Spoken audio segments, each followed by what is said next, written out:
Hi students, next topic, the very important, the distribution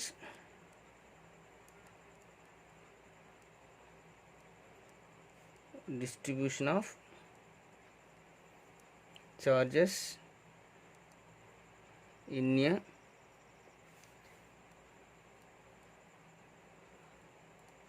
conductor and action at points.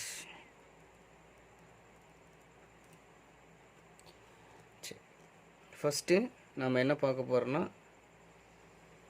இதை நம்ம பார்க்க போகிறோம், distribution of charges in a conductor.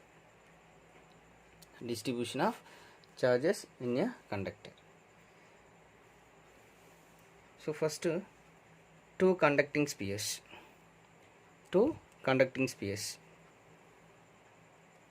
ஏங்கிற conducting Spears, இதனுடைய radius R1, இதில் charges Q1. Okay, right. another one spheres R2, so charges Q2, sphere B. so first ஒவ்வொரு சார்ஜஸ்க்கும் அதனுடைய potential, we have first sphere potential V1, second we have potential to B sphere V2. so without conducting wire, without conducting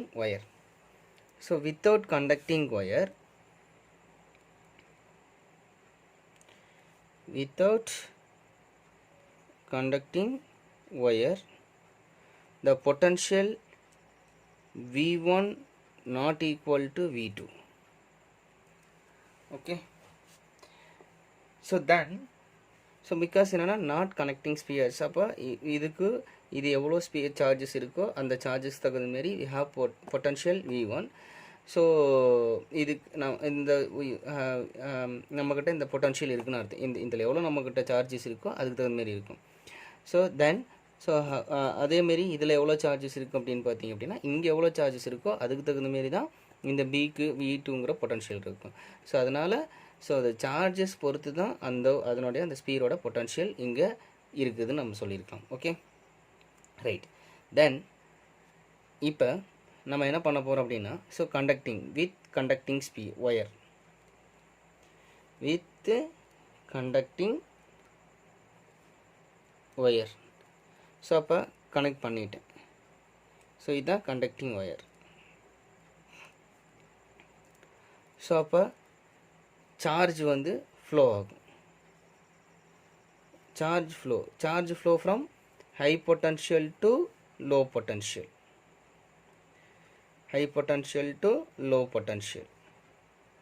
so நமக்கு இப்படி flow ஆகும், high potential to low potential. So அப்போ இங்கே வந்து நமக்கு வந்து ரேடியஸ் டிபெண்ட் பண்ணியிருக்குமா அப்படின்னு பார்த்தீங்க அப்படின்னா, ஸோ இங்கே ரேடியஸ் பொறுத்தெல்லாம் டிபெண்ட் பண்ணி கிடையாது. எங்கே சார்ஜஸ் அதிகமாக இருக்கோ, இப்போ வந்து இதில் இப்போ ஸ்பியர் ரேடியஸ் அதிகமாக இருக்குது, பட் இங்கே ரேடியஸ் கம்மியாக இருக்குது, பட் இங்கே சார்ஜஸ் கம்மியாக இருக்குது. இங்கே கன்சிடர் பண்ணிக்கலாம் அப்படி. இப்போ இங்கே சார்ஜஸ் அதிகமாக இருந்தால் இப்போ சார்ஜ் B2A தான் ஃப்ளோ ஆகும். அப்போ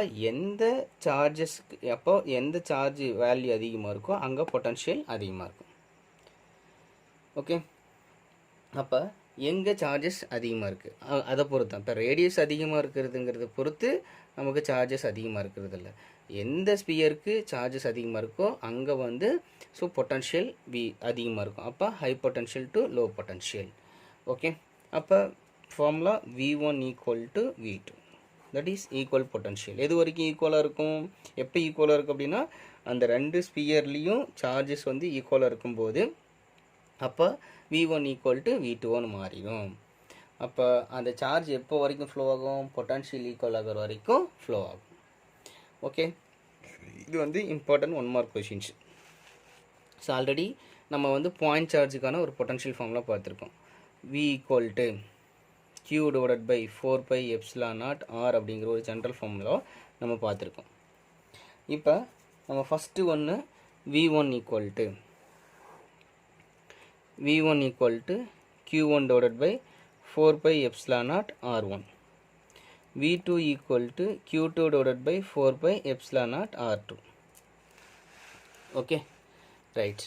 இப்போ நம்ம என்ன பண்ணுறோம் அப்படின்னு பார்த்தீங்க அப்படின்னா ஆல்ரெடி சர்ஃபேஸ் அப்போ வந்து sigma equal to q divided by A. அப்போ q1 equal to sigma okay sigma 1 a1, q2 equal to sigma 2 a2. Okay right. இப்போ நம்ம கால்குலேட் பண்ணலாம். அப்போ கால்குலேட் பண்ணணும் அப்படின்னு பார்த்தீங்க அப்படின்னா பொட்டன்ஷியல் வில் பி ஈக்குவல். அப்போ v1 ஈக்குவல் டு அப்போ q1 divided by 4 pi epsilon naught r1 equal to q2 divided by 4 pi epsilon naught r2. அப்போ 4 pi cancel, epsilon naught cancel.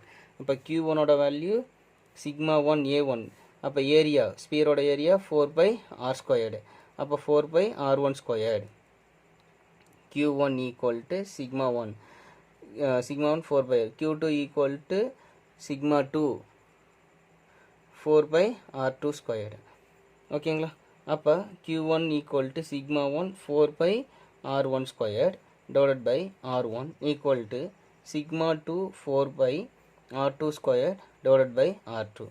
அப்போ 4 by cancel, r1 squared cancel, r2 or r2 cancel. அப்போ sigma 1 r1 equal to sigma 2 r2. That means sigma r is equal to constant. That means appa sigma so inversely proportional to r. Right?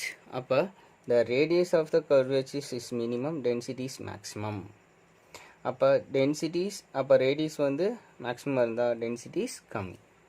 That is inversely proportional term. So very important questions. Hi students, அடுத்த topic action at a points or corona discharge. Action at points or corona discharge.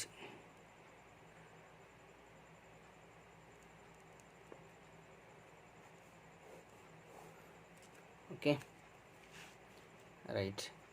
So first consider a charged conductor of irregular shape. First நம்ம ஒரு irregular shape எடுத்துக்கிறோம். Okay, so இங்கே charges அதிகம் because radius of curvatures is minimum.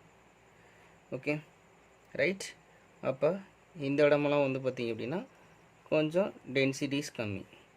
Because என்ன reason அப்படின்னா, so first இதுமாரி ஒரு irregular ஷேஃபை நம்ம கன்சிடர் பண்ணிக்கிறோம். இதில் எலக்ட்ரிக் ஃபீல்டு எல்லாமே ஸோ பாசிட்டிவ் ஸ்பியர்னால் வெளிநோக்கி இருக்குது.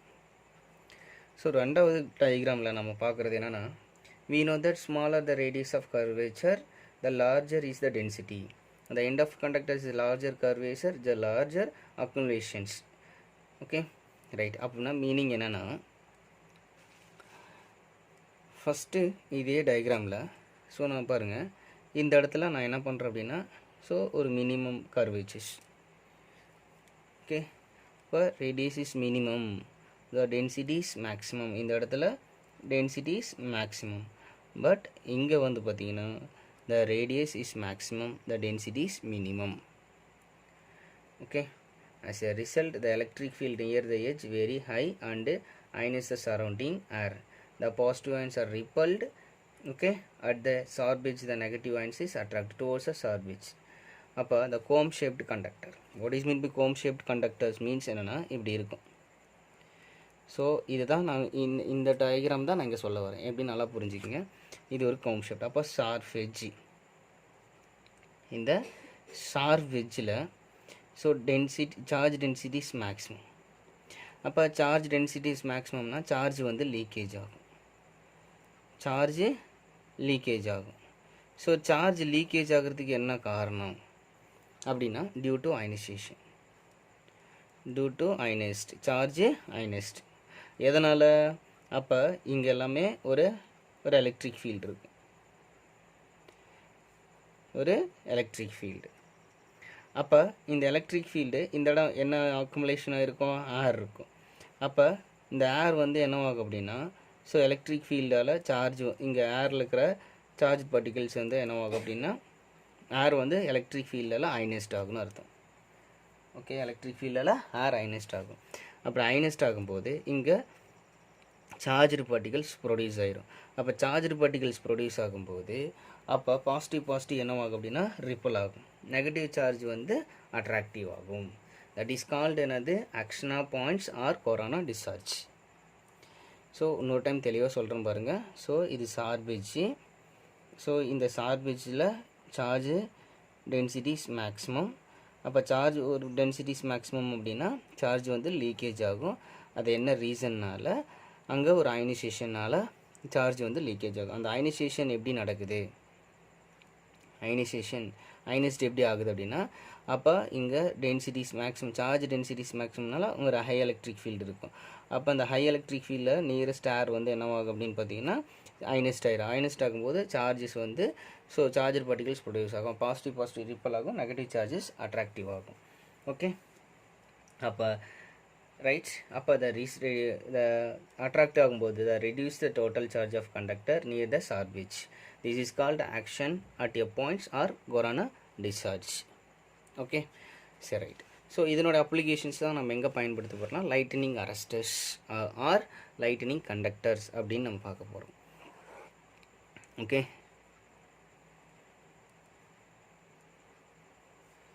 lightning arrestor or lightning conductor. Okay, right. இப்போ நம்ம என்ன பண்ணுற போகிறோம்னா இப்போ வந்து இது எதுக்காக அப்படின்னா ஸோ இடி மின்னல் அதுமாரி வந்ததை நம்ம ஒரு டால் பில்டிங், பெரிய பில்டிங் எப்படி சேவ் பண்ணுறது அப்படின்னு நம்ம பார்க்குறோம். ஸோ இது வந்து ஒரு ஐ கன்சிடர் என்னதுன்னா ஒரு டால் பில்டிங். Okay, right. இது ஒரு டால் பில்டிங். ஸோ இதில் என்ன பண்ணுறோம் அப்படின்னு பார்த்தீங்கன்னா ஸோ இந்த இடத்துல ஒரு கோம் ஷேப்டு கண்டக்டர். ஸோ ஒரு லைட்டனிங் ராடு வச்சுருக்கேன், ஒரு காப்பர் ராடு.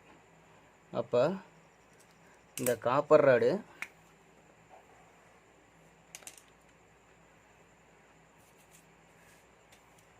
ஸோ இந்த காப்பர் ராடை இந்த பில்டிங் மேலே நான் வச்சுருக்கேன். அப்புறம் ஒரு எண்டு வந்து நல்ல டெப்த்து, நல்ல ஆழத்தில் ஒரு காப்பர் பிளேட்டு. ஓகேங்களா? ஸோ இதுமாரி ஒரு காப்பர் பிளேட்டு ஒரு நல்ல டெப்த்து ஆழத்தில் நம்ம என்ன பண்ணியிருக்கோம்னா கனெக்ட் பண்ணியிருக்கோம். அப்போ இந்த இடத்துல ஒரு கோம் ஷேப்டு அதான் ஒரு கண்டக்டர் வச்சுருக்கேன். அப்போ இந்த இடத்துலலாம் ஸோ ஒரு க்ளவுட்ஸ். Okay, right. ஸோ அப்போ வந்து பார்த்திங்க அப்படின்னா first clouds is negative charge.